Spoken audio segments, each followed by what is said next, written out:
berawal dari sebuah kampung di pinggir utara Bekasi yang bernama Ujung Malang sebagai cikal bakal Ujung Harapan. Sebuah daerah yang sejuk dan damai, keramah tamahan masyarakatnya terlihat jelas dari kehidupan sehari-hari penduduknya. Di antara sekian banyak penduduk yang tinggal di kampung tersebut, terdapat sebuah keluarga yang sangat harmonis, rukun, dan taat beragama. Dari keluarga inilah lahir seorang anak yang kelak akan menjadi seorang tokoh karismatik, seorang ulama yang juga sekaligus sebagai pejuang kemerdekaan. Nur Ali namanya, seorang anak yang memiliki tekad kuat untuk menciptakan kampung Ujung Malang menjadi kampung surga. Ia dilahirkan pada tanggal 15 Juni 1913 dan merupakan anak keempat dari pasangan Haji Anwar bin Haji Layu dan Hajah Maimunah binti Tarbin. Nur Ali kecil, tumbuh dan berkembang layaknya anak-anak lain pada umumnya. Sejak kecil, ia sudah memiliki kelebihan-kelebihan dibanding anak-anak lain seusianya. Sejak kecil, ia sudah gemar belajar ilmu-ilmu agama. Dan pada usianya yang ketujuh, atau sekitar tahun 1921, ia belajar pada guru maksum di Ujung Malang sampai tahun 1923. Kemudian pada tahun 1923 sampai tahun 1929, ia belajar pada Kiai Haji Mugni. Dari Kiai Haji Mugni inilah ia mengenal Kiai Haji Ahmad Marzuki di daerah Cipinang, Jakarta Timur, dan belajar kepada beliau pada tahun 1929 sampai tahun 1933. Di tempat inilah Nur Ali mengenal sejumlah teman yang kelak menjadi ulama terkenal di bilangan Jabodetabek. Di antaranya adalah Abdullah Syafi'i, Abdurrahman Sodri, Mukhtar Tobroni, Hasbiallah, dan lain-lain. Bakat kepemimpinan Nur Ali memang sudah menonjol sejak kecil. Ia tak mau berada di belakang di saat bermain, sehingga dalam sebuah kesempatan, ia senantiasa menjadi pemimpin. Nur Ali muda, sangat haus dengan ilmu pengetahuan khususnya ilmu-ilmu agama. Merasa tak puas dengan pengetahuan yang dimilikinya, ia pun rela meninggalkan kedua orang tua dan kampung halamannya untuk melanjutkan pendidikan di Makkatul Mukarramah. Berguru kepada Syekh Muhammad Ali Al-Maliki, Syekh Umar Hamdan, dan Syekh Muhammad Amin Al-Qutbi pada tahun 1933. Selain itu, ia juga belajar kepada Syekh Abdul Jalil yang mengajarkan ilmu politik kepadanya, dan Syekh Ibnu Arabi yang mengajarkan hadis serta ulumul Quran.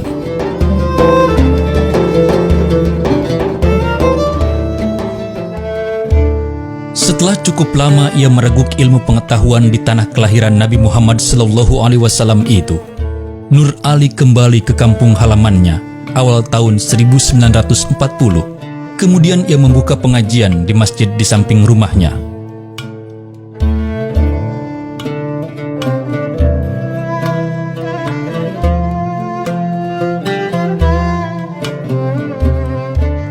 Pada April 1940, ia naik pelaminan dengan Siti Rohmah, putri guru Mugni, yang tak lain dan tak bukan adalah guru mengajinya di Ujung Malang.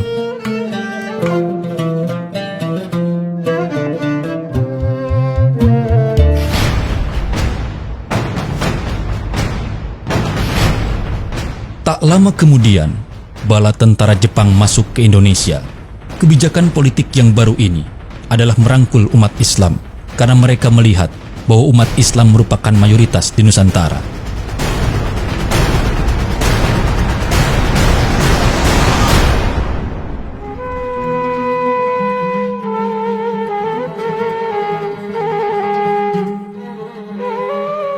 Kegiatan pesantren sempat terhenti waktu api revolusi berkobar. Namun usai perang melawan Belanda, pesantren ini didirikan kembali dengan nama Sekolah Rakyat Islam atau SRI Ujung Malang. Pada masa itu, penanganan sehari-hari SRI Ujung Malang dilakukan oleh Kiai Haji Abdul Mugni, Yakub Gani, Muhyiddin Anwar, Haji M. Arsyad, Haji Abdul Somad Murdani, Kiai Haji Zunaidi, dan Rohiman. Dalam waktu 2 tahun, SRI Ujung Malang tak mampu menampung jumlah murid yang terus membengkak. Maka para pengurus SRI Ujung Malang memindahkan kegiatan belajar dari rumah Yakub Gani ke masjid yang sekarang menjadi Masjid Al-Baqiyatus Shalihat pada tahun 1952.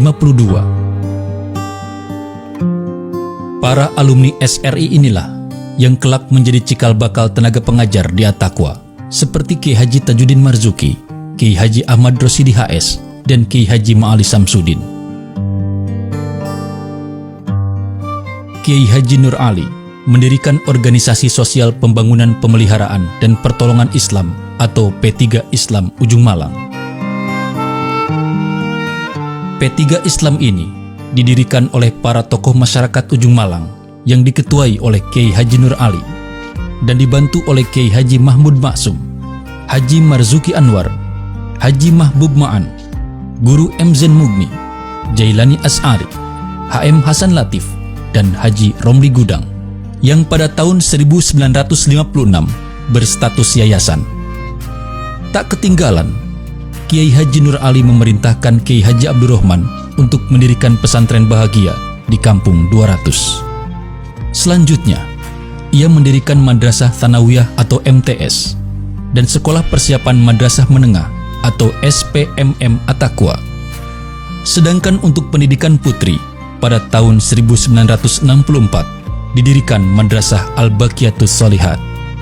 Pada tahun 1986 terjadi perubahan dari Yayasan P3 Islam menjadi Yayasan At-Taqwa. Kemudian Kiai Haji Nur Ali melimpahkan tampuk kepemimpinan Yayasan At-Taqwa ini kepada anaknya, yakni Kiai Haji Muhammad Amin Nur. Namun beliau masih tetap mengajar sambil memberikan bimbingan. Imanun billah, satu ialah beriman pada Allah.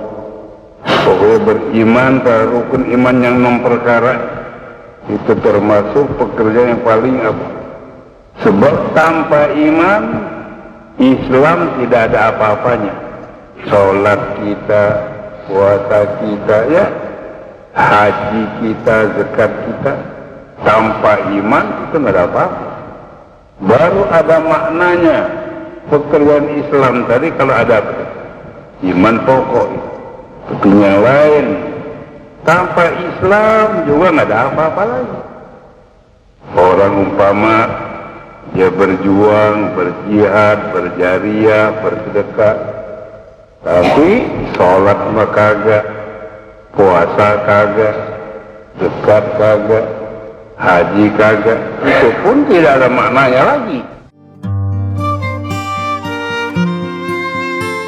Akhirnya, ulama besar ini berpulang ke rahmatullah pada tanggal 5 Mei 1991 Masehi, bertepatan pada tanggal 25 Rajab 1412 Hijriah.